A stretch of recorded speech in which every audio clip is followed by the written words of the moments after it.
Comenzamos la segunda sesión del octavo curso de Cultura Medieval Incipit, que organizado por la Asociación Astrolabio Románico y Museo de Navarra, dedicamos este año a las artes escénicas en la Edad Media.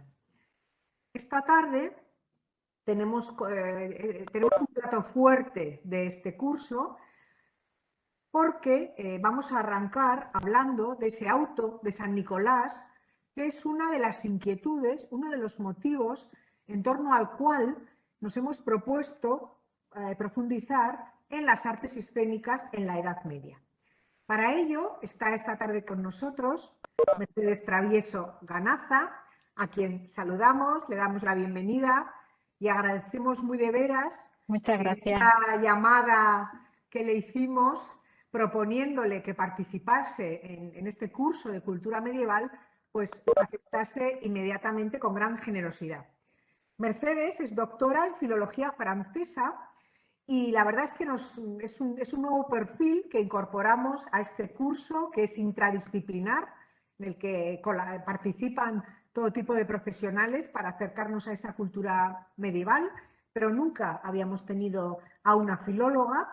Ella realizó una tesis doctoral sobre ficción y realidad en el teatro de Adam de Hall, con la cual obtuvo el premio extraordinario en el año 2002. Es profesora titular del Departamento de Filología Francesa e Inglesa de la Universidad de Cádiz, universidad a la que está vinculada como docente desde el año 89 y universidad en la que además, y eso demuestra su compromiso con el mundo de la docencia y de la transmisión del conocimiento, en la que ha ocupado asimismo cargos de responsabilidad y de gestión, entre ellos la dirección de su departamento.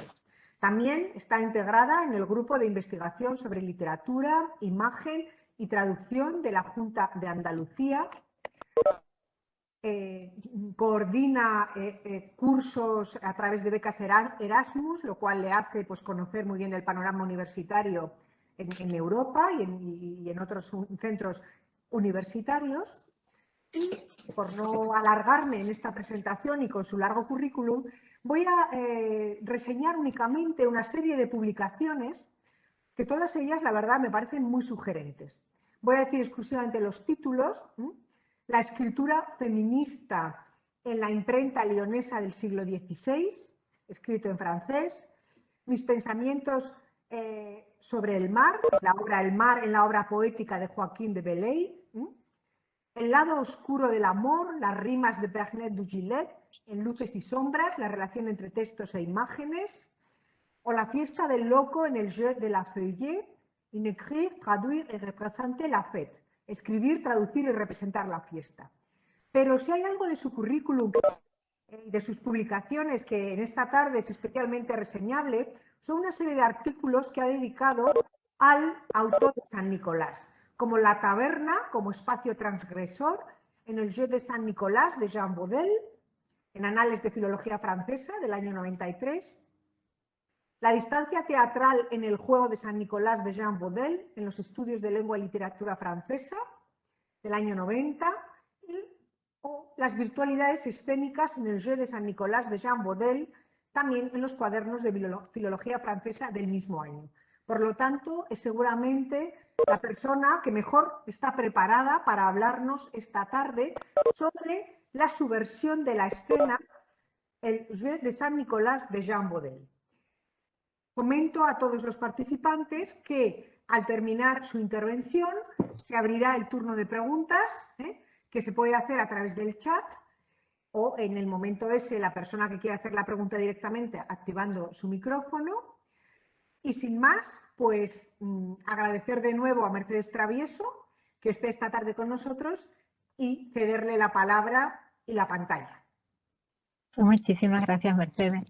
Pues me gustaría empezar, inevitablemente me gustaría empezar por agradecerte la cordialidad y la amabilidad con la que me has tratado en el desarrollo de toda la preparación de estas octavas jornadas de cultura medieval en Incipit. El inestimable apoyo técnico de Marian, que anda por ahí, ¿no? Protegiéndonos y esperando que todo salga bien. Y extenderlo, por supuesto, también también a Astrolabio Románico, a Joaquín Ibarra, que está en representación de la asociación hoy aquí, a pesar de ponerme en este brete de tener que retomar una investigación bueno, que hace tiempo que ya hice. Pero bueno, me ha encantado volver a recuperarlo. Como me habría encantado también haber pronunciado esta conferencia acompañándolos a todos ustedes en la misma sala y además haber tenido la posibilidad de visitar Pamplona, pero me temo que mis ilusiones se han quedado, como otras muchas cosas, se han quedado perimetradas aquí en mi comunidad. Bueno, voy a intentar compartir pantalla, espero que todo el aparato técnico funcione bien y que yo sea capaz de gestionarlo.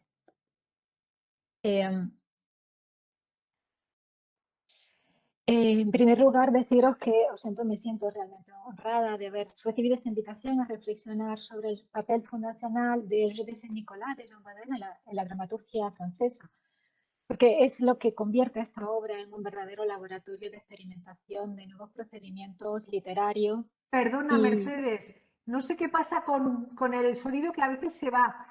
Si puedes o hablar un poquito más alto o acercarte un poquito. Vale, no sé si ahora se me escucha un poco mejor. Ahora mucho mejor, sí. Venga, pues esto. Decía que la obra del Jeu de Saint-Nicolas es un verdadero laboratorio de experimentación tanto de nuevos procedimientos literarios como escénicos. Y lo es siempre a la búsqueda de la celebración y de la risa, como vamos a intentar comprobar ahora. Bueno, la condición previa para la existencia de un teatro medieval es la existencia de una ciudad, de una plaza, de una calle. Así lo afirmaba Königson en su obra El espacio teatral medieval. Así que buscar el origen del teatro francés exige dirigir nuestra mirada a la ciudad de Reims en el siglo XIII. Los primeros dramas litúrgicos, el Jeu d'Adam, el Jeu de Saint-Nicolas de Jean Bodin, el Cours d'Arras, y los primeros teatro profano, el Jeu de la Fée, el Jeu de Romain y Marion, son todos procedentes de esta ciudad, son todos arrasianos. Aún resulta indescifrable esta concentración en exclusiva de la actividad teatral francesa en esta ciudad de Arras, esta profusión de creatividad y de poesía. Pero lo que resulta evidente es que hablar de la historia del nacimiento del teatro en Francia supone hablar o contar la historia de esta ciudad del norte del país, territorio de la lengua picarda. El texto conservado está escrito en picardo. Enriquecido gracias al comercio de las finanzas, la labor de mecenazgo de los burgueses arrasianos va a fructificar pronto y la Arras del siglo XIII va a ofrecer todas las garantías de éxito a los poetas que perseguían la gloria e iba a soportar muy bien la comparativa con París. La literatura hecha en Arras, desde Arras, va a estar determinada en su visión del mundo y en sus imágenes fundadoras por la civilización urbana que la nutre y que la alienta. Así, al descubrir la ciudad, la literatura va a descubrir un espacio fragmentado y plural, va a descubrir el vértigo de la contingencia, el caos de sus callejuelas y de sus mercados. A la voz monolítica de la épica le va a continuar la mirada poliédrica del teatro, una multiplicidad con la que la ciudad medieval comienza a elaborar su propia imagen, su propia realidad. Y está en este contexto donde debemos de insertar la obra de Jean Bodin, el autor de nuestra pieza. Pese a la opacidad que recubre las biografías de los autores medievales, tenemos la suerte de contar con el libro de las necrológicas de la Cofradía de la Caridad y de los juglares y burgueses de la ciudad de Arras. Es un libro donde se recoge la muerte de los miembros de esta cofradía y en ella nos cuentan que Bodin era échevin, es decir, un edil o un administrador municipal. También sabemos a través de estas anotaciones que Bodin desarrolló al servicio de la cofradía una intensa actividad poética. De hecho, se conservan de él no pocos textos en la tradición, en la más clásica tradición de poemas corteses, sino también una canción de gesta un tanto crepuscular, la chanson de Cesna, algún que otro fablió divertidísimo, yo les aconsejo absolutamente que lo lean, y muy, muy, muy subidito de tono, e incluso un emocionante congé con el que a modo de testamento comparte su aflicción al tener que despedirse de familiares y de amigos tras enfermar de lepra, de lo que más tarde moriría. Pero en ausencia de una tradición dramática que lo precediera, Sujet de Saint Nicolas es sin lugar a dudas su obra más singular y más innovadora.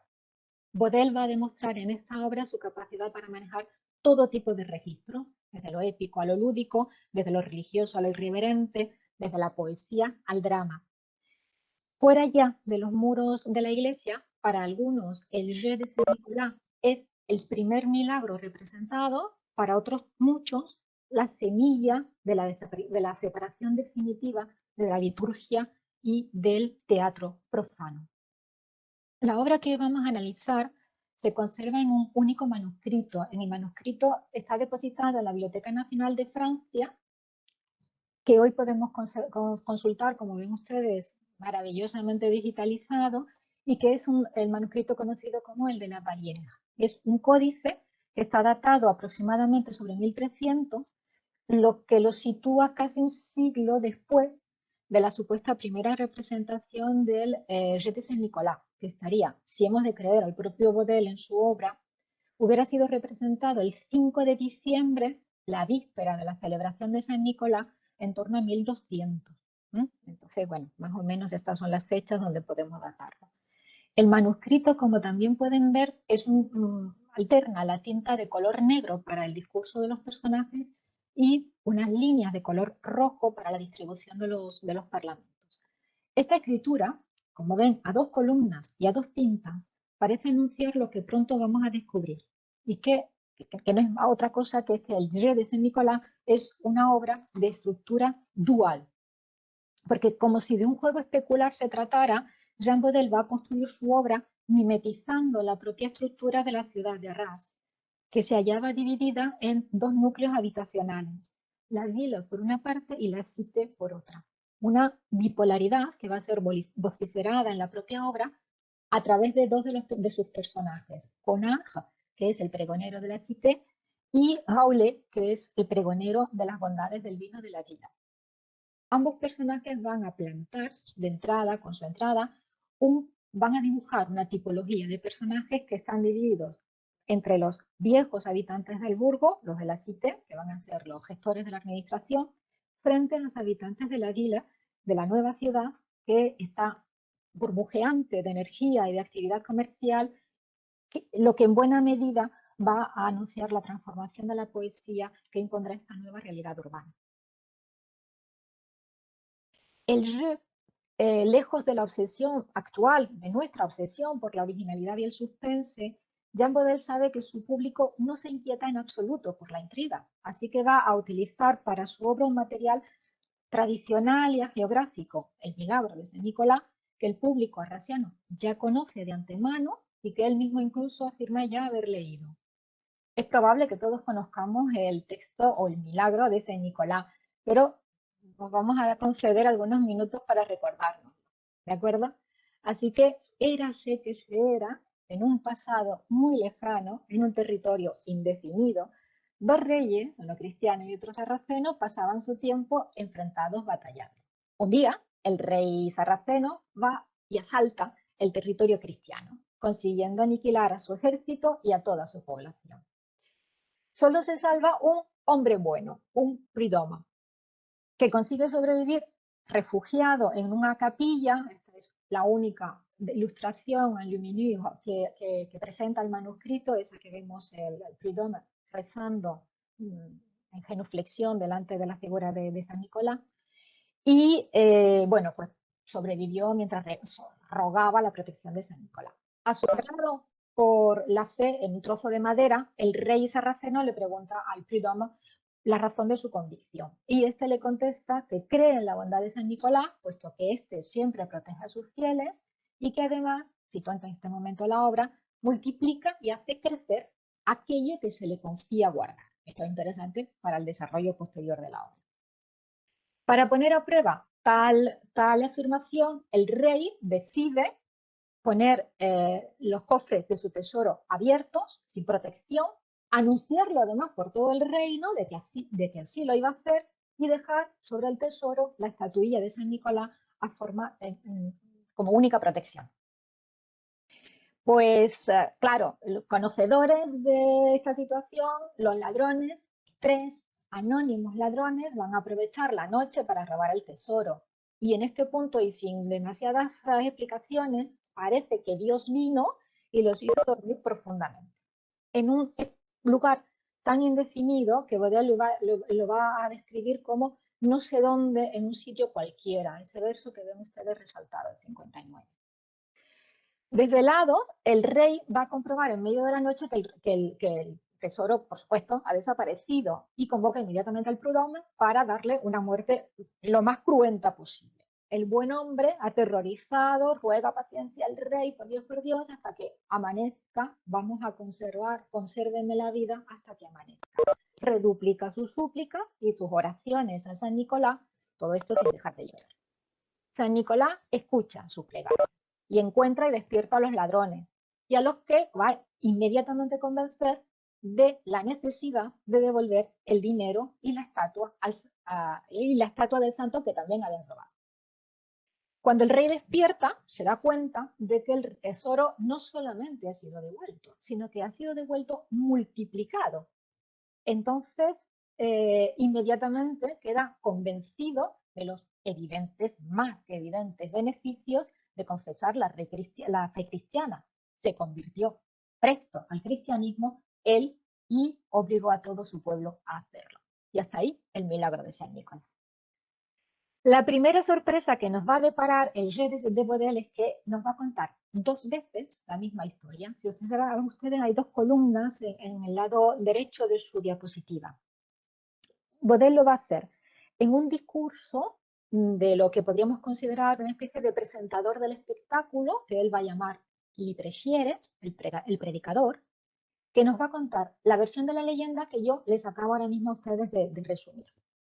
Y luego lo va a hacer de nuevo a través de la propia obra del teatro, a través del propio drama, que en ese sentido se convierte literalmente en una representación del milagro. Pues bien, la existencia de un prefacio o de un prólogo inaugurando el texto de una obra teatral que luego se hará frecuente en los misterios del siglo XV es o resulta completamente excepcional en la producción arrasiana del siglo XIII. Su carácter redundante nos plantea, por tanto, interrogantes sobre las interrelaciones que pueda haber entre las 2 versiones del milagro, sobre sus semejanzas, sobre sus diferencias y particularmente sobre la necesidad de incorporar esta transición narrativa que permita reunir la leyenda que todo el mundo conocía y el drama que todo el mundo está por conocer. La respuesta puede ser la propia inexistencia de una tradición escénica anterior. La apertura del discurso de Libreciere va a desplegar todos los procedimientos tradicionales de la recitación juglaresca. Va a exhortar a los espectadores a ser escuchados, va a resumir la acción de lo que va a pasar, da una información genética además del origen del milagro y además nos informa del modo en que Baudelaire ha tenido acceso a esas fuentes, de las que el propio autor va a pretender nutrirse y separarse con exactamente la misma pasión. Lo interesante, por tanto, de este prólogo, de esta presentación, es lo que podríamos llamar su efecto bisagra, pues la narración va a contener ya las claves del drama. Así, a las iniciales interpelaciones fáticas a la escucha, oyes, escuchen ustedes, van a ser sustituidas al final de esta presentación por una invitación, en este caso a mirar, de res. El carácter disruptivo del jeu está anunciado así por las advertencias que ya contiene el prólogo. Algo nuevo va a suceder, algo que los espectadores van a ver representar. En este sentido, el texto adopta el formato de representación en su sentido etimológico, es decir, algo que va a poder ser visto y que va a ser puesto delante de nuestros ojos. Y por tanto propone un nuevo pacto entre el creador y el público. Y lo hace casi a modo de advertencia. Me van a permitir ustedes una cierta libertad de la traducción, de traducción al español, una muy antigua, así que bueno, lo intentaron. De los últimos versos del prólogo. No se asusten demasiado, advierte Baudelaire. No se asusten si ven alguna diferencia, puesto que todo lo que nos verán hacer, no lo duden, una forma será del milagro representar. El esfuerzo requerido del público, que ahora nos puede parecer banal, en la época era completamente excepcional. El público efectivamente estaba acostumbrado a un aquí y una ahora compartido con un recitante, en este caso, Libreciere. Pero los últimos versos del prólogo lo que invitan al público es a imaginar que las mismas calles que transita cada día para hacer su compra, ahora se van a convertir en un palacio sarraceno o en un campo de batalla, y que probablemente sus conciudadanos, disfrazados mucho o poco, van a convertirse en senescales, en ladrones, en emires o incluso en santos. La voz, anuncia Bodel, va a estar ahora acompañada por un cuerpo en movimiento que se va a apropiar de un tiempo y de un espacio que ya no será el nuestro. La audacia y la inteligencia de Bodel consistirá en equilibrar las convenciones y la leyenda que el público ya conoce y el aprendizaje de los nuevos pactos poéticos, y ya en este caso la novedad de nuevos pactos escénicos. Ausente de la escena más tarde, de cuyo desarrollo, espacio ni palabra va a participar, la función didáctica del discurso del predicador nos parece absolutamente evidente. Con su discurso invita a la construcción de nuevas y sorprendentes convenciones, en este caso las del drama, e invita a la suspensión del tiempo y del espacio de la realidad.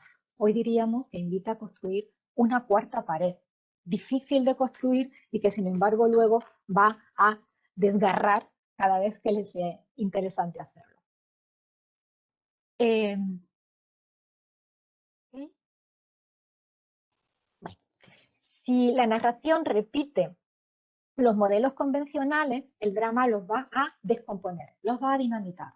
Así, cuando el drama empieza en el verso 115, el primer parlamento está sorprendentemente en boca de un personaje que es ajeno a la leyenda y además en un espacio que es ajeno a lo que nos acaban de contar. Estamos ahora instalados en el palacio de un rey sarraceno en unas tierras tan lejanas como desconocidas, que además acaban de ser asaltadas por los cristianos. Y es que la primera invención de Bodel como dramaturgo es precisamente la de operar la transmutación de la leyenda, es decir, la de darle la vuelta, la de subvertir los espacios y los personajes del milagro, invirtiendo de entrada las coordenadas del territorio invadido. Lo que Bodel hace es romper los horizontes de expectativas de su público, sorprenderlos, y consigue además, en segunda instancia, integrar en su drama el tema de las cruzadas, que estaba ausente de la tradición anterior, lo que nos hace pensar inicialmente, o que hace pensar inicialmente, en la función propagandística de esta obra, que está compuesta en pleno proceso de preparación de la Cuarta Cruzada. La entrada de este primer actor en una escena desconocida se intenta suavizar por parte de Bodel por al menos dos procedimientos. El primero de carácter retórico, de carácter formal. El Parlamento de Libreciere y de toda la primera parte de la obra se construye sobre la misma estructura de octosílabos ligados de dos en dos por la sonancia. Es decir, no existe ninguna ruptura entre la narración y el drama, ninguna ruptura métrica, ningún cambio de ritmo. El segundo recurso para suavizar la transición es, a nuestro juicio, un poquito más sutil. Es la elección del personaje. No nos parece aleatorio que se use el personaje de Oberon, que es un personaje que tiene el papel de mensajero real, porque en el universo de la escenografía medieval existen espacios que son independientes y cerrados en sí mismos. Los mensajeros y los pregoneros son los únicos con la capacidad de transitar por varios espacios, por los espacios que no les son propios.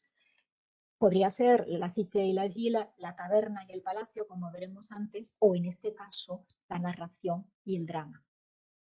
Y pese a entrar con todas estas advertencias, entramos en el drama acompañados con la misma versificación, entramos con este personaje Día, y sin embargo la transición parece ser todavía difícil. Representar una obra de teatro supone un público, una cosa básica, pero necesitamos que este público además sepa reconocer los disfraces, las elipsis de tiempo, las apropiaciones del espacio que los actores realizan con sus desplazamientos. En definitiva, toda una serie de reglas no escritas, pero cuyo aprendizaje resulta fundamental, no solo para la construcción, sino también para la comprensión del espacio de juego. Y el público arrastiano carece absolutamente de estos códigos.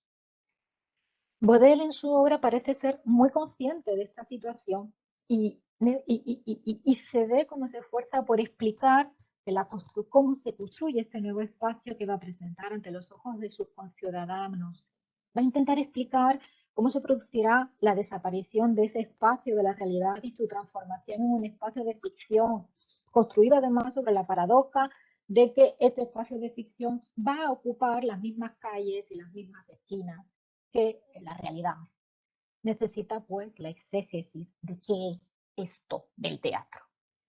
El je se edifica así sobre la incertidumbre de convenciones no compartidas y con el condicionante de inventar y al mismo tiempo enseñar estas nuevas reglas de juego, lo que determina una de sus características más llamativas, y es la superposición permanente de la palabra y de la acción.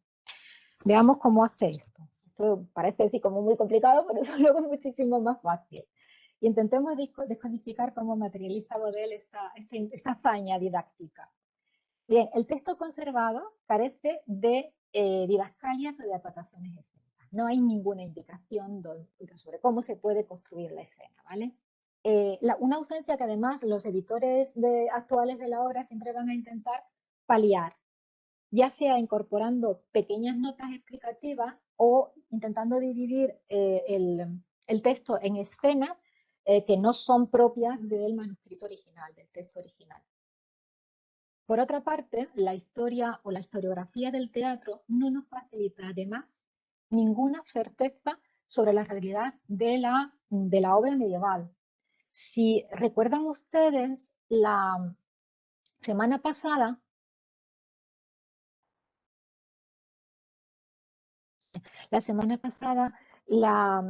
Francesca Español, en su brillante intervención del pasado miércoles, nos recordó que el martirio de Santa Polina, esta miniatura de Jean Fouquet, es la primera reproducción iconográfica de una representación teatral que tenemos. Pero como ven ustedes, está datada en 1460, es decir, casi 2 siglos y medio más tarde de la representación de la que estamos hablando. Cualquier exportación que podamos hacer o cualquier hipótesis, y hay muchas elaboradas en torno a esta iconografía que se pretenden exportar al siglo XIII, hay que hacerla evidentemente con muchísima precaución y con mucho cuidado. Proponer las claves para la construcción de una iconografía del je significa pues adentrarnos en un territorio en el territorio de las hipótesis y de las elucubraciones. Y vamos a contar solo, para guiarnos por este territorio de lo indefinido, con una única guía, que es el propio texto de Jean Baudelaire. Tenemos que bucear en él, por tanto, a la búsqueda de esos marcadores o índices de movimiento y de gestualidad que pudieran sugerirnos las posibilidades escénicas. Ir a la búsqueda de lo que Anne Berfel ha llamado matrices de representatividad, es decir, los elementos que van a permitir la alquimia de transformar o de transmutar lo escrito a la tridimensionalidad de la escena. Vamos a analizar, solo a título de ejemplo, la distribución de los parlamentos entre los distintos personajes. Si recuerdan ustedes la diapositiva de los manuscritos, el nombre de los personajes anotados en tinta roja es probable que con posterioridad al texto en negro, pero seguramente de otra mano por la impericia y por las numerosas faltas de ortografía o de grafía que contienen. Bueno, ese es el único elemento del texto conservado que podríamos denominar como didascalia, es decir, como anotación respecto a qué puede pasar en la escena. Sobre esta constancia textual, lo que al lector moderno le puede sorprender es que de las 443 réplicas que contiene el texto, 220, es decir, la mitad, contienen el nombre del interlocutor con el que se establece el diálogo. ¿Esto qué quiere decir? Pues que cada vez que un personaje aparece en escena, o dice su nombre o cualquier otro personaje dice su nombre, o sea, nos lo presenta, como si la entrada del actor fuera considerada insuficiente. Y cada vez que ellos hablan entre sí, la primera parte del verso de su diálogo incluye o vuelve a repetir los nombres de los interlocutores, como si no bastara con la posición del cuerpo o de la mirada del actor. Lo que descubrimos es lo que estábamos comentando antes, que en el je insiste en duplicar la escena con la palabra. Y que Bodel además va a practicar este inciso pleonástico, esta superposición o redundancia, absolutamente con todo lo que concierne a la escena. Es decir, nos va a decir los movimientos, los desplazamientos, los gestos, las reacciones. Su texto está lleno de bebe, levántate, siéntate, vete, entra, sal, tira los dados. Su texto es, en este sentido, un texto directivo, cargado de imperativos que describen y ordenan la actuación de los personajes, casi la actuación de los actores. Bodel cuenta así una escena doblemente presentada.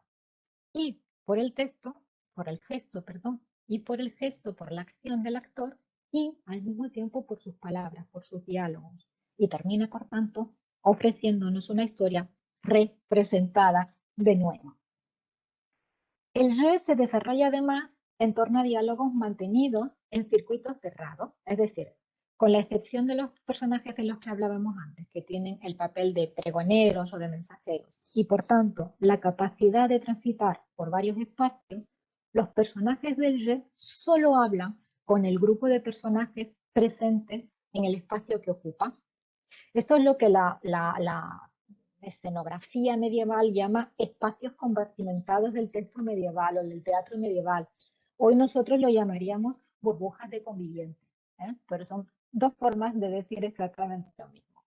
Son espacios impermeables tan aislados entre sí que la irrupción en el diálogo de un personaje ajeno al grupo puede o debe ser interpretado como un cambio de escenario. Conseguimos con un recurso bien rápido y bien económico cambiar de decorado. Imaginémonos por un instante que somos arraciados en el día del mercado y nos vamos a la plaza, probablemente a la plaza del Petit Marché, del mercado pequeño. Vemos a un señor recitando la leyenda de San Nicolás y avisándonos de que hoy algo nuevo va a pasar. Nos paramos, nos organizamos, probablemente en círculo, en torno al lugar al que ocupa este recitante, porque el círculo es la forma natural, antropológica, que adoptamos todos cuando algo atrae nuestra atención. Y sin ningún tipo de aviso, ningún tipo de escenario, aquí no hay un espacio, un edificio con un cartel en la puerta, ni hemos pasado previamente por taquilla, de pronto ese espacio se ha transformado en un palacio sarraceno. ¿Cómo conseguir esto? Pues las hipótesis al respecto son muchísimas, muy diversas y en buena parte contradictorias. Las más aceptadas o las más generalizadas entre los historiadores de la representación teatral es la utilización de un espacio de juego no definido, una plaza, una calle, una esquina cualquiera, en torno al que se crearían espacios dotados de significado, que llamaremos mansiones. Veamos cómo funcionarían. Si nos acercamos al texto, una lectura rápida de la obra revela ante nuestros ojos la creación de 4 espacios diferentes: el palacio, la taberna, el campo de batalla y una plaza pública, probablemente delante de la taberna. Sin embargo, una lectura un poco más atenta nos descubrirá que solo los 2 primeros, palacio y taberna, se configuran como conjuntos dotados de significado. Son lo que la escenología medieval llama mansiones, esto es, espacios cargados de simbología, de forma que los personajes que ingresan en la escena procedente del palacio o de la taberna van a contagiar esta plaza de sus características significativas. Todo esto para describir algo infinitamente más fácil, que es la entrada de un tabernero en la escena, convertiría toda la escena, toda la plaza, en una taberna, la entrada del rey la transformaría en un palacio. Estas son al menos las hipótesis de trabajo. En este universo fragmentado, en el que, como en la vida además de los hombres medievales, los personajes están condenados a no salir del espacio que les vio nacer, casi como nosotros ahora, las intervenciones de sus dos personajes fundamentales, el rey en el palacio y el tabernero en la taberna, los van a convertir además en organizadores escénicos. ¿Qué es lo que tenemos pues hasta ahora? Pues el espacio que simboliza el rey y el tabernero surge ante los ojos de los espectadores en el momento en que ellos hacen irrupción en el espacio de juego y va a desaparecer en el momento en que ellos se ausentan de la escena. Dentro de cada espacio, toda la acción va a pivotar en torno a ellos. Así que su discurso va a estar cargado de imperativos que ordenan la distribución de los diálogos, van a dictar las acciones, los movimientos de todo el resto de los personajes que pululan alrededor de estos personajes. Incluso el tabernero va a hacer algo que podríamos con todas las distancias llamar un cambio de luces. Quizás en la taberna podríamos hacer un pequeño paréntesis de esta gestión de regidor intraescénico que estamos atribuyendo a rey y tabernero, y es justo la escena en que los ladrones juegan a los dados entre sí. Entonces el tabernero delega de alguna forma la gestión imperativa de los diálogos en estos tres personajes. Bueno, en este estadio que estamos describiendo, que es un tanto muy primitivo de codificación teatral, tan primitivo que lo estamos creando a medida que vamos construyendo la obra, la puesta en escena la imaginamos tan simple como efectista. Baudel y probablemente los miembros de su cofradía, eso sí, todos hombres, todos los personajes de ellos son hombres, probablemente todos los actores, profesionales o no profesionales, probablemente no profesionales, pues también son hombres. Pues además contraían con poca o con nula experiencia teatral y con medios extremadamente precarios para construir la escena. Todo hace pensar, por tanto, en que haría falta una muy generosa y necesaria dosis de imaginación, tanto para el público como para los actores. Y que con muy pocos elementos, pongamos una mesa o una jarra de vino o un mandil en el cuerpo del tabernero y una jarra de vino, se conseguiría magia crear una taberna. Lo que lleva también a suponer la alta codificación simbólica que tendrían estos pocos elementos. Y es probable que precisamente porque Baudel era muy consciente de estas limitaciones, va a utilizar un artificio textual que va a repetir justo en las partes de la historia que requerirían un mayor número de actores o un artificio escénico más elaborado. Por ejemplo, la escena de la batalla. Hay una batalla épica entre las tropas sarracenas y las tropas cristianas que Baudel no nos cuenta. No, simplemente 23 versos nos ponen al corriente de lo que ha pasado sin que la escena haya tenido que desarrollarse. Apela pues más a nuestra imaginación que a una explicación de este tipo de episodios. Si al principio, a ver, voy a compartir de nuevo. ¿Sí? Okay. Bien. Si al principio de nuestro paseo por el Jeu de Saint-Nicolas afirmábamos que la primera invención dramática de Baudel era darle la vuelta a la leyenda, que puede parecer una cosa absolutamente banal e inocua, esta modificación vamos a ver cómo tiene muy importantes repercusiones. La educación iconográfica del público arrasiano de la época lo lograban eso que lo que Georges Duby llamaba los sermones de piedra, las fachadas de las iglesias, que determinaban siempre un eje vertical, cielo-infierno, y otro horizontal, el de los buenos cristianos a la derecha de Dios y el de los pecadores a la izquierda, a la siniestra. Con este paradigma de distribución, que es el paradigma que conocen y con el que están habituados a convivir el público arrasiano, La inversión de los espacios no puede carecer de repercusiones. Si en la leyenda los cristianos eran asaltados por los sarracenos, en el drama es el territorio del rey sarraceno el que será violentado por las tropas cristianas. La víctima se transforma en atacante y el atacante en asaltado. La polarización espacial entre el espacio y la taberna se carga pues de transgresoramente en el Ye con los valores inversos a los asignados por la tradición. El palacio, habitualmente de nobles guerreros, se transforma en un nido de paganos impíos. Y el perverso universo tabernario, poblado por ladrones, se va a transformar en el espacio providencial del milagro de San Nicolás. La inversión dramática del espacio épico va a colocar en el centro del universo sarraceno a la ciudad cristiana de Arras y en el corazón de esta a su taberna. En esta dinámica de rupturas y de reconstrucción de códigos y de expectativas que hace avanzar al jeu, va a destacar particularmente comprobar cómo, ¿recuerdan ustedes ese verso así aislado que nos describía el espacio donde los ladrones se quedaban dormidos? Ese no sé dónde, en un sitio cualquiera, en el drama se va a conformar en un espacio que ocupará casi el 50% de la obra. Con estos mimbres, ¿qué vamos a hacer sino sorprendernos y centrar nuestra atención justamente en este espacio casi inexistente en la leyenda y que Bodel va a elevar a la categoría de mansión? La inversión espacial. Y esta potenciación del espacio tabernario va a poner ya de entrada en solfa la tradicional posición de la crítica que define al jeu de Saint-Nicolas como un juego moralizante, porque la taberna es la gran invención dramática del jeu de Saint-Nicolas, la gran invención de Bodel, el escenario en el que se operará la transformación definitiva de la liturgia en representación profana.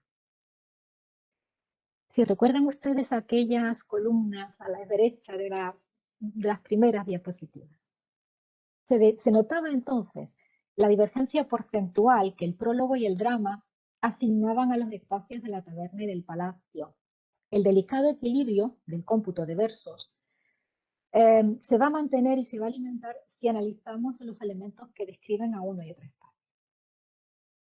Así, el palacio sarraceno se edifica en un territorio de lejanía completamente exótica, en tierras que van de Alejandría al Cairo, o aún más exóticas todavía, que van de Oriente hasta Cataluña. Esa extrañeza se ve intensificada por las distancias que el mensajero del rey, ese Obejón que abría la obra, debe recorrer en sus embajadas a los distintos emiratos pidiendo el apoyo militar de su general. Y porque además el nombre de todos estos territorios a los que se desplaza llevan como prefijo la preposición outro, que podríamos traducir como más allá de. Así tenemos territorios más allá del Prado Negro, más allá de la Meca o más allá del árbol seco. Se dibujan en este contexto maravillas, las maravillas de unos países de singularidad tan hiperbólica que termina rompiendo en caricatura cómica. Son ese allí lejano y distante, donde, ignorando lo que es el dinero, se sirven de piedras de molino como monedas de cambio y se carga tranquilamente en la bolsa con varias de ellas. O ese más aún, es allí donde los perros cagan oro. Si el palacio se torna exótico y lejano, la taberna se torna cotidiana y conocida. El más allá de la cruzada se va a enfrentar al más acá de la ciudad de Arras. El espacio de la taberna, además, se va a edificar sin ningún tipo de referentes ni literarios ni teatrales previos. Por eso, todo lo que Bodel va a construir en su taberna va a terminar siendo un cliché reiterado, una tipificación del espacio que van a repetir todas las obras posteriores a él. Y se va a convertir justamente en ese espacio transformador de la dramaturgia, que se alejará definitivamente de las ataduras litúrgicas para desembarazarse y volar hacia territorio de lo profano. La taberna en el jeu va a ejercer la misma función aglutinadora que tiene el bar de un pueblo, y su dueño, que va a ser un representante de la burguesía de Arras, será su único beneficiario. Desde la primera réplica del tabernero, todo exotismo desaparece y nos vemos trasladados a lo más profundo de la comunidad de Arras, a su taberna. En ella, parroquianos se van a quejar de los mismos impuestos municipales de los que todos los espectadores se quejan. Van a beber el mismo vino tirriaque de Auxerre, un vino absolutamente malo, lleno de muy turbio, un vino blanco de la zona de proximidad, que además siempre va a ser, en todas las obras donde aparece el espacio de la taberna, siempre estará aguado por el tabernero. Y van a jugar, los parroquianos de la taberna van a jugar a los mismos juegos de dados que juegan los ladrones. Este es el episodio más difícil de leer porque ese juego las apuestas resultan bastante incomprensibles para nosotros. O van a hacer también las mismas ruinosas y ruidosas apuestas. Tipificado este espacio, vamos a ver qué pasa con sus habitantes. Perdón. Entre las originalidades, otra de las originalidades de Godel, destaca el de haber transformado a los ladrones anónimos de la tradición en personajes concretos, con nombres realmente evocadores. Clique va a ser el ladrón que fuerza las cerraduras. Tancede es el trilero que hace trampas en el juego. O Hasuaha es el que va a arrasar con las carteras de sus convecinos. Con la construcción de estos personajes, Godel consigue instalar en la escena la paradoja y la transgresión. Los ladrones del Jeu de Saint-Nicolas van a conseguir con su intervención no solo facilitar la victoria espiritual del universo cristiano, que había mostrado su inferioridad militar en el episodio de la cruzada previo, sino que también van a transformarse, si atendemos al volumen de réplicas que Jean Bodel les ha asignado casi un 35% del total de la obra, se van a convertir en los verdaderos héroes o antihéroes del espectáculo. En este espacio de la perdición, que es la taberna, los ladrones comienzan su envilecimiento bebiendo y emborrachándose, lo continúan haciendo trampas en el juego y lo terminan organizando y perpetrando el acto criminal del robo y del sacrilegio de robar la figura de San Nicolás. Ok, vuelvo a estar yo en pantalla. Este espacio nocturno acoge en el jeu a maleantes y a desclasados de la sociedad, pero al mismo tiempo ejerce una especie de fascinación o de efecto centrípeto sobre cualquier personaje que pase delante de su puerta, porque cualquiera que pase por su puerta va a ser inevitablemente atraído hacia su interior. La taberna se va a convertir así en un lugar de transformación. Entre los vapores etílicos es en la taberna donde San Nicolás se va a aparecer ante los ladrones. Y contagiado por la degradación inherente a este espacio, lo hace con un discurso muy breve, eso sí, pero cargado de improperios y de localismos picardos. Su santidad queda de pronto reducida a la más zafia grosería. Y ante tal alarde de gritos y de rudeza, lo que deja un retrato muy poco favorecedor del santo, los ladrones asustados se precipitan y organizan rápidamente la devolución del tesoro, en una escena tan rápida que parece casi una banda dessinée, un dibujo animado. Y recobran así, por lo menos, su tranquilidad de espíritu ante la enorme enfado de San Nicolás. Se cumple así el estigma que definirá el futuro de la taberna rasiana. Todos los que entran en ella van a salir mucho más pobres de lo que entraron, habiendo perdido en sus mesas el dinero y buena parte de su alma. Pese a la devolución, la pérdida, si nos ponemos de parte de los ladrones, de lo robado, ni la obra ni el público esperarían una conversión de estos personajes.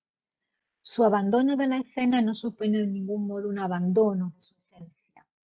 la de divertidos y desvergonzados intermedios lúdicos, capaces de hacer olvidar por unos momentos la realidad. La taberna es en el jeu el irreverente espacio del milagro, aunque más que casi el de la aparición de San Nicolás, podríamos también decir el de la conversión del vino en agua. La noche, el vino, el juego, son la tríada que van a definir la vida en la taberna. Y por encima de todos, y corriendo por sus venas, el dinero como motor de la acción. La simbiosis de la taberna con los intereses de la burguesía raciana resultan de nuevo reveladores. Si el objeto del deseo del rey era la victoria sobre los cristianos, la del tabernero es el beneficio económico de todo lo cuanto sucede en su territorio. La obra de Baudel se convierte así en reflejo de un incipiente cambio, el advenimiento de la burguesía al poder, que disfruta además viéndose predominante y victoriosa en el espacio del drama. La taberna de esta obra, luego en el Justo de Haas seguirá siendo más o menos de las mismas directrices, pero luego cambiará en el Génesis de la Fille, que va a absorber a la población más normal, más cotidiana de la ciudad de Arras, pero la taberna del San Nicolás de Baudel aún está sometida a los prejuicios de marginalidad y de desenfreno.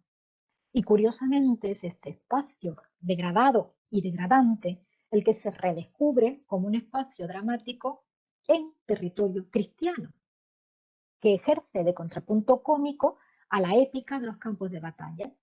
El drama se vuelve entonces, en este punto, subversivo. La inversión espacial, que pudiera habernos parecido banal, ha logrado que la funcionalidad moralizante del jeu comience a desmoronarse. La taberna del jeu es un mundo sin Dios que permanecerá sin Dios, pero que paradójicamente es el reflejo del universo cristiano frente al espacio pagano del palacio. La ambigüedad es el elemento que determina la taberna. Es el universo del pecado, pero también lo es de la redención. Es el universo de la violencia, pero también de la camaradería. El del enfrentamiento y el de la risa. En esta obra dual, el grado de focalización interna, la coherencia de los personajes, los factores de afinidad ideológica, moral o social, van a desafiar permanentemente al espectador a optar en un inestabilísimo equilibrio de fuerza entre el espacio del palacio y el de la taberna, entre el espacio del orden y el caos, de la espiritualidad y el del dinero. Y es esta ambigüedad precisamente la que define y la que resulta el punto fundamental de interés de esta obra. Y en este punto les voy a pedir que me permitan un puntito de transgresión. Yo también, no solo Jean Baudel. La manipulación que a nuestros ojos de Baudel sobre la obra se revela justo cuando el juego va a manipular el distanciamiento, alejamiento emocional que siempre se intenta construir entre la escena y la sala. En este juego, la taberna se delata absolutamente privilegiada. Para consolidar esta propuesta de interpretación, vamos a revisar muy rápidamente, no se preocupen ustedes, el tratamiento de la temporalidad otorgada a uno y otro espacio. En el tiempo...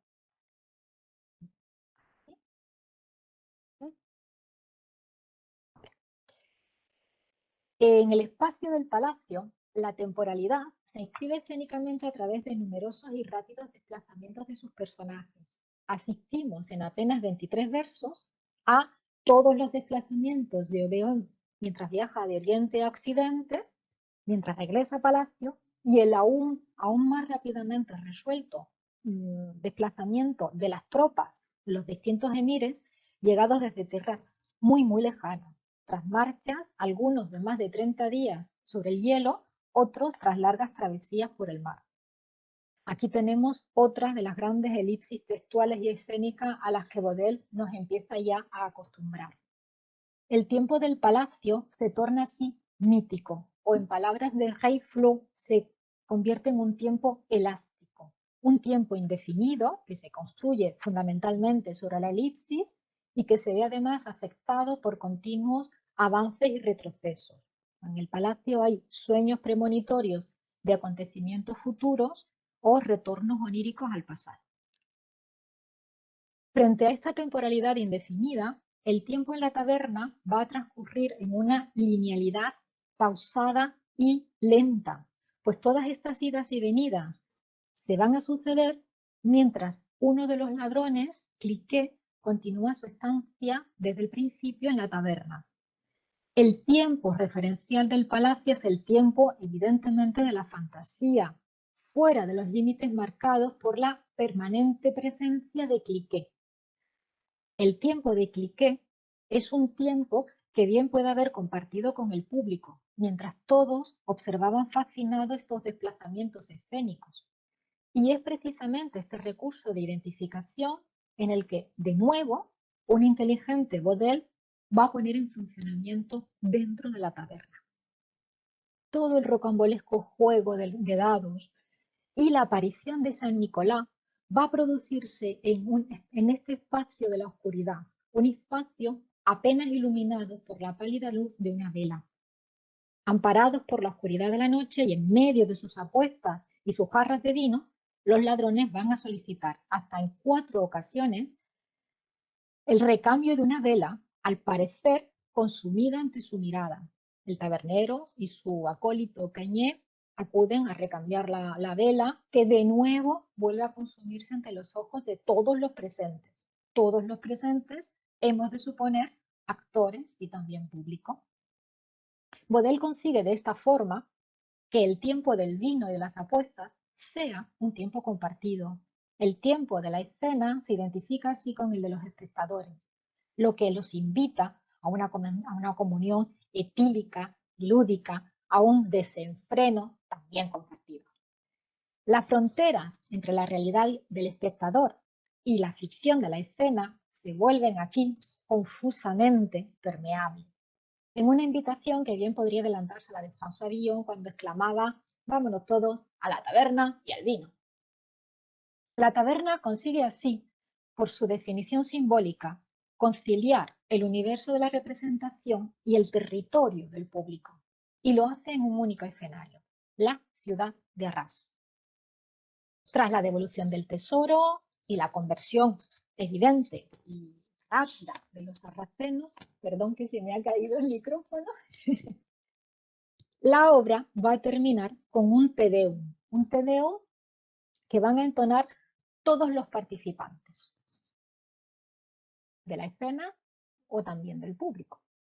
Sin duda, este Te Deum es el símbolo del triunfo de la fe, triunfo no de los grandes valores cristianos, de los grandes valores cruzados, perdón, sino de la fe de un pobre hombre aterrorizado en la batalla que ha dejado su vida siempre en manos de Dios y de San Nicolás, sin dudar en su protección y amparo.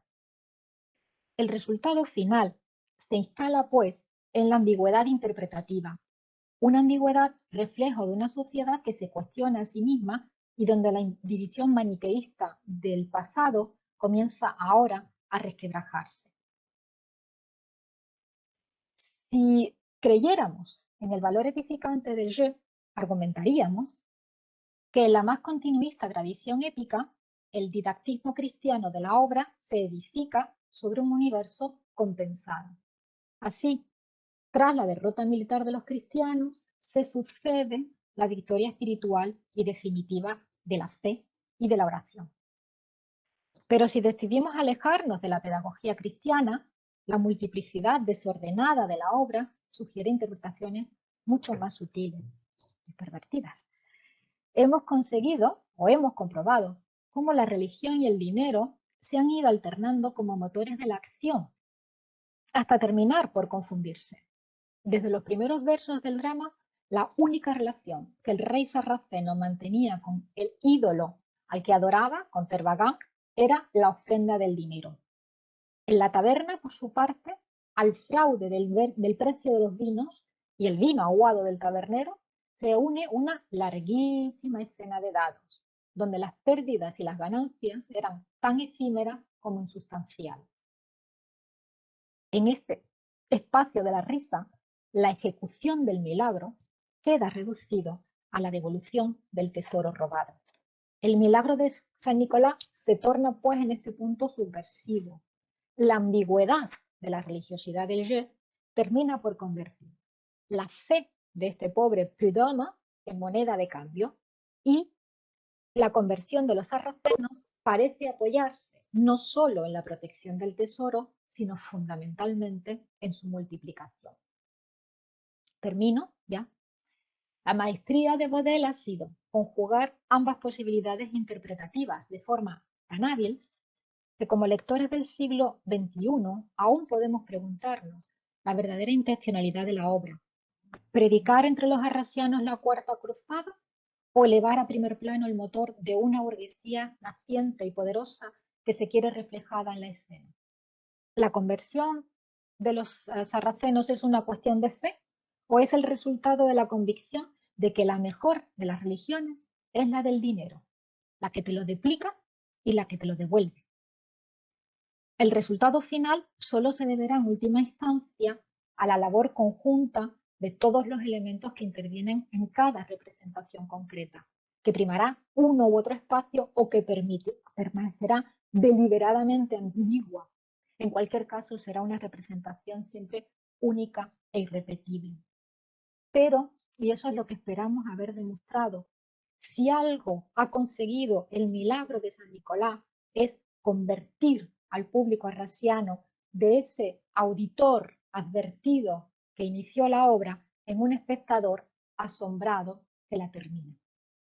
En el ejercicio de la libertad que concede la ruptura de las normas, Bodel ha cosido un vestido a medida por y para un grupo de arrasianos ávidos de diversión y de novedades poéticas, y los invita y nos invita a una celebración del juego y de la diversión. Nos invita así a todos al teatro. Muchas gracias.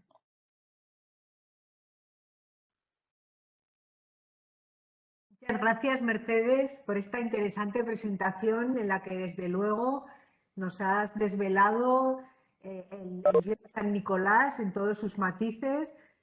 A mí, personalmente, las preguntas que me iban viniendo, tú misma me las ibas respondiendo al rato, ¿no? Y realmente muy interesante, ¿no? Gracias. Estoy, Espero no haber sido excesiva o no haber hablado con demasiada rapidez. Nadie ha escrito ninguna queja. Vale. Al final el sonido se consolidó. Sí, mejoró un poquito, mejoró, sí. Vale. Mira, hay aquí alguna pregunta que dicen, bueno, yo enlazo, ¿quién organizaba estas representaciones?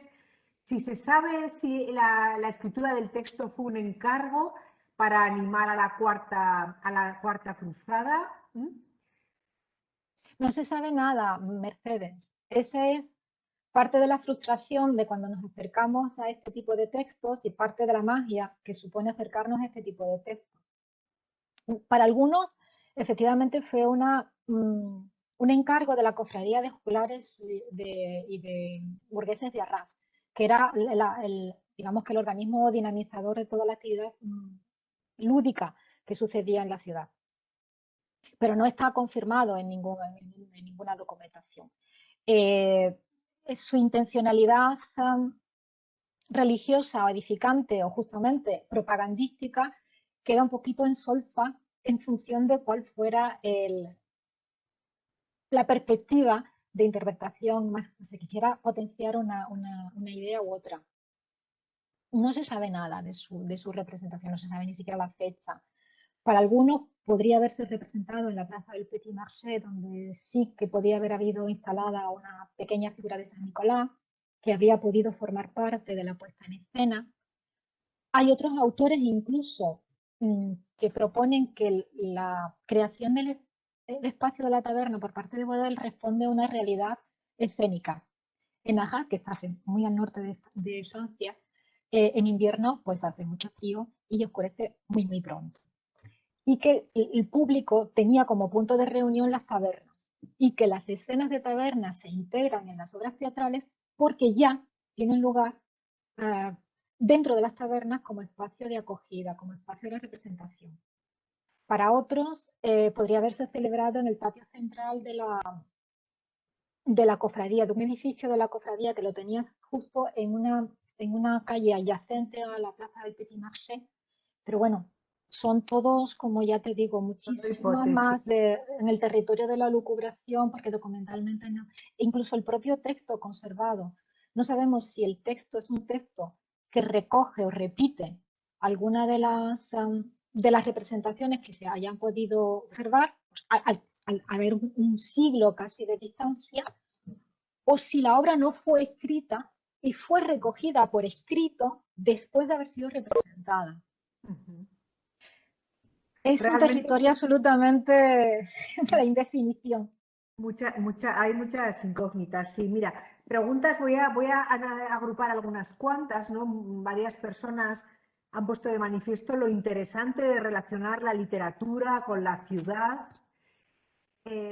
Voy a poner un poquito más de luz, que creo que se me está yendo la luz, ¿no? Sí, sí. A ver, sí. Vale, te escucho, Mercedes, sí, perdona. Representar o sea, relacionar la literatura con la ciudad.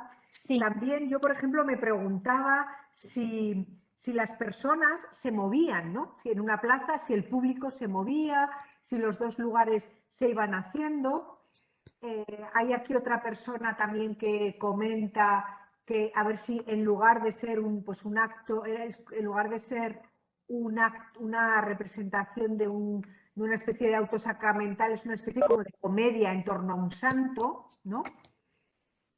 Por ahí. Sí. O sea, la diversión y la risa son además el marchamo identificativo de toda la literatura picarda. O sea, toda la revolución de la literatura que se hace, que fija su objetivo, no los valores colectivos y sublimados, espiritualizados, sino que cifra sus valores fundamentales en el ejercicio de la individualidad y de las cosas mucho más profanas y más pragmáticas, tienen su epicentro en Arras, con lo cual relacionar la ciudad con la literatura no tiene ningún mérito, o no es mérito mío, sino que la propia literatura te lo va dictando.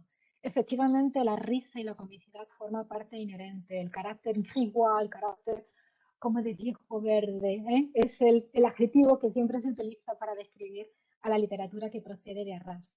Y creo que se me ha quedado algo por responder.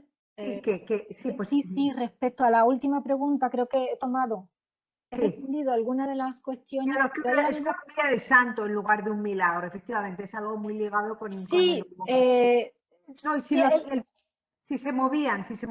Eso, si se movían, vale. Pues mira, hay de nuevo teorías para todos los gustos, desde ese interior de las tabernas, que justificaría la irrupción de la taberna en el espacio de lo dramático, hasta propuestas que hablan de una escena que estaría dividida y que serían efectivamente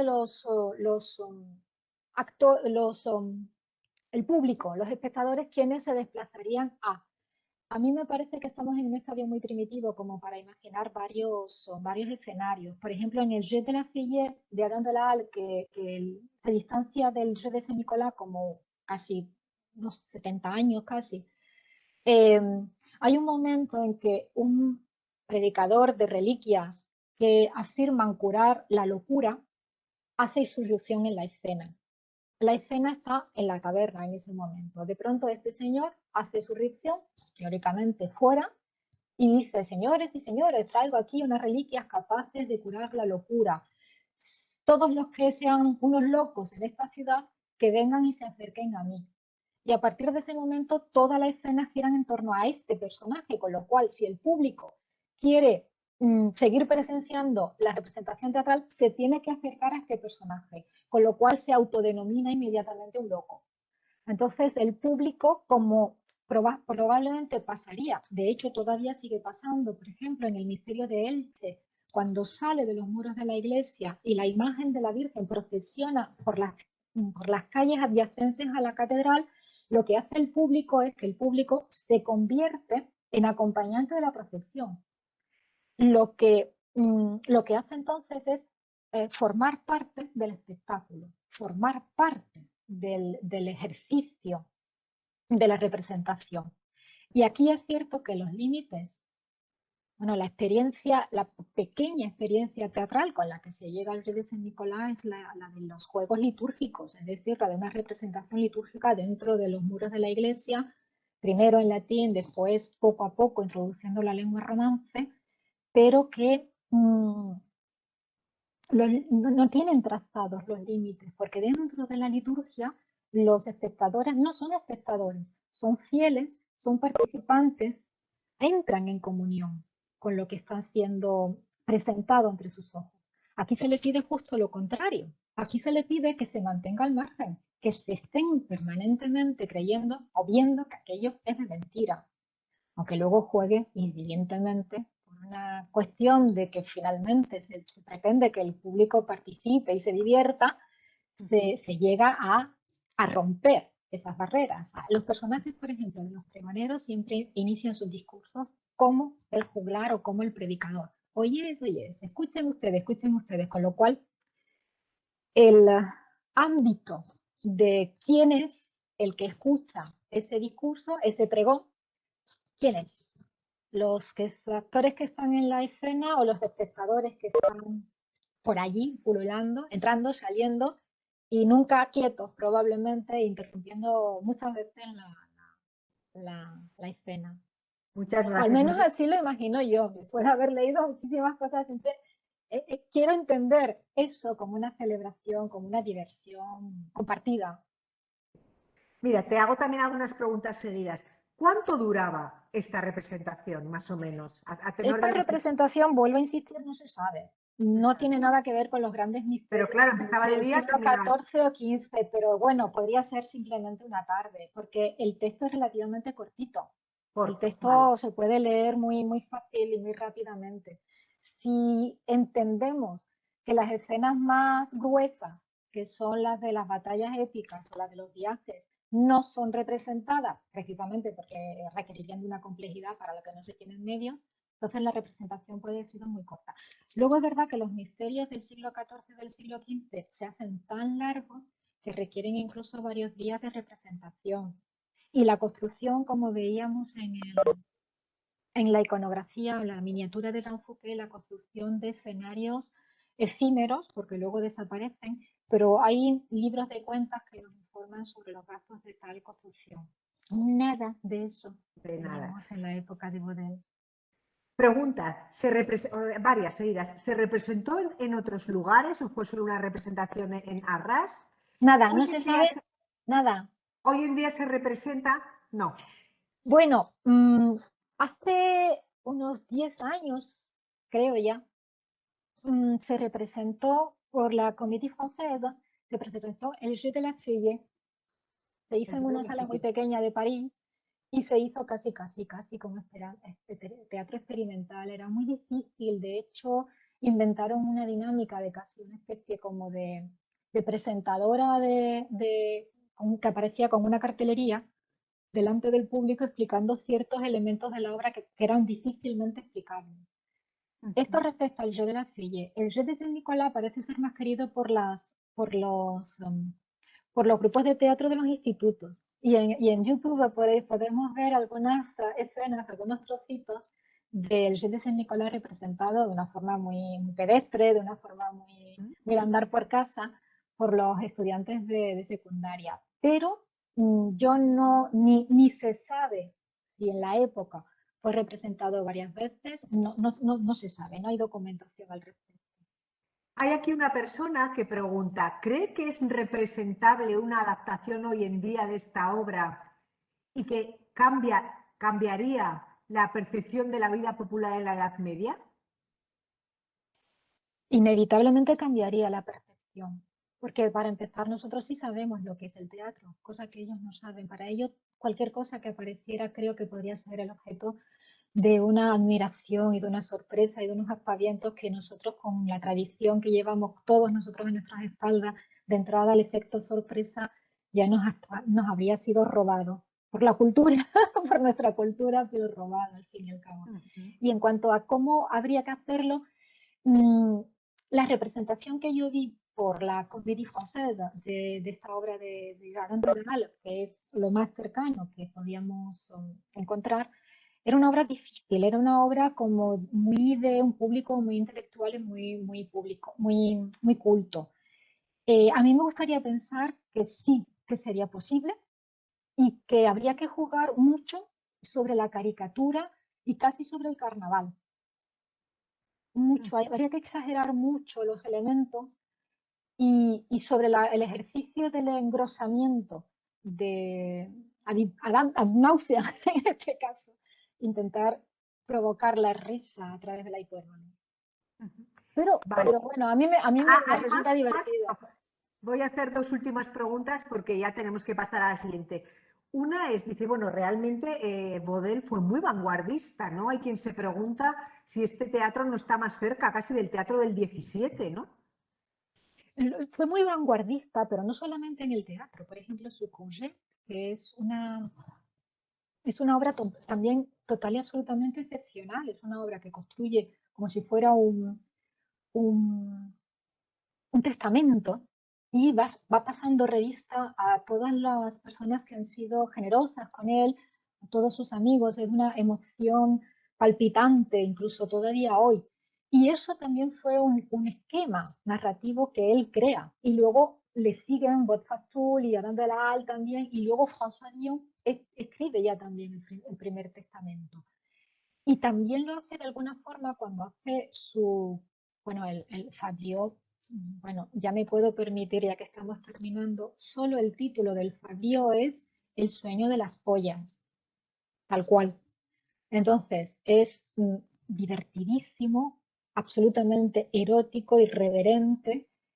Y otra de sus obras, por ejemplo, la Chanson de Saïd, la obra de canción de gesta, tiene además la inteligencia de hacer un análisis de toda la literatura que se está haciendo en la época, y hay unos versos de esa chanson que todavía los historiadores de la literatura siguen utilizando para describir qué es lo que había a nivel de literatura en el siglo XIII. O sea que era un tipo absolutamente inteligente y genial, a mi juicio, y sí, yo creo que con la creación de la taberna, además, que luego retomará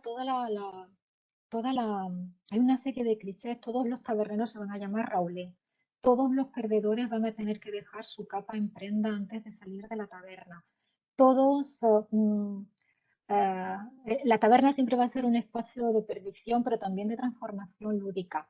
El vino va a estar siempre aguado, es decir, todos los elementos, todas las invenciones de Vaudel luego se siguen repitiendo y se siguen retomando. Quizás la única innovación posterior es que Alain de la Halle introduce dentro de la taberna el personaje del loco, a través del que se permite decir las mayores barbaridades y las más obscenas sexualidades en la escena. Y ya la última pregunta, a la hora de tratar el texto de un teatro litúrgico, ¿cómo se ha de abordar históricamente? ¿Por dónde se comienza si no tenemos datos contextuales ni referencias de su creación?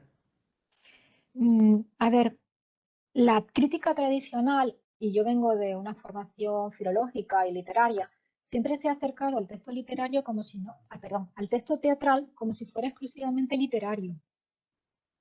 A partir de los años 80, justamente por una perturbación, bueno, por una irrupción de la lingüística pragmática que intenta encontrar en el diálogo teatral un corpus de análisis para sus presupuestos lingüísticos, de pronto parece encenderse la chispa de lo que luego se desarrollará como la semiótica teatral, que es intentar acercarse al texto teatral no como texto literario, sino precisamente por los elementos que contienen, que lo hacen un texto, un objeto de tránsito entre lo literario y lo escénico. Entonces, creo que acercarse a cualquier tipo de texto ahora, pero esa es mi particularísima opinión, porque las historias de la literatura y los trabajos que hacemos los profesores de literatura en clase siguen siendo analizar los textos literarios desde una perspectiva literaria, cosa que yo no he hecho hoy, por ejemplo, en mi intervención. porque quizás me parece más revelador.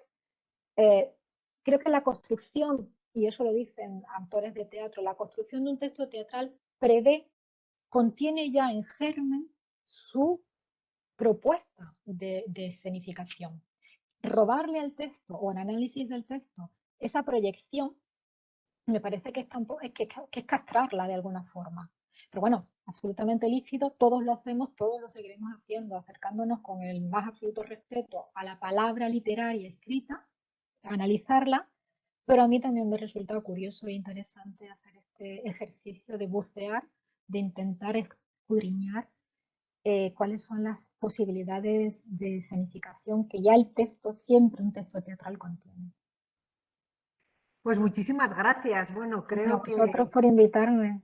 para los amantes y las amantes de la cultura medieval, la filología, la literatura, pues despierta mucho interés. Así que muchísimas gracias, Pues Mercedes. animaros a leer la obra solamente, Y, ya con esto. Y con y a esto me todos os despido. emplazo en 10 minutos. ¿Eh? Son las Muchas 10 y gracias. 26, pues a las 10, perdón, son las 19 y 26, a las 19:36 nos vemos otra vez para tratar la siguiente sesión de esta tarde con Ana Olarri.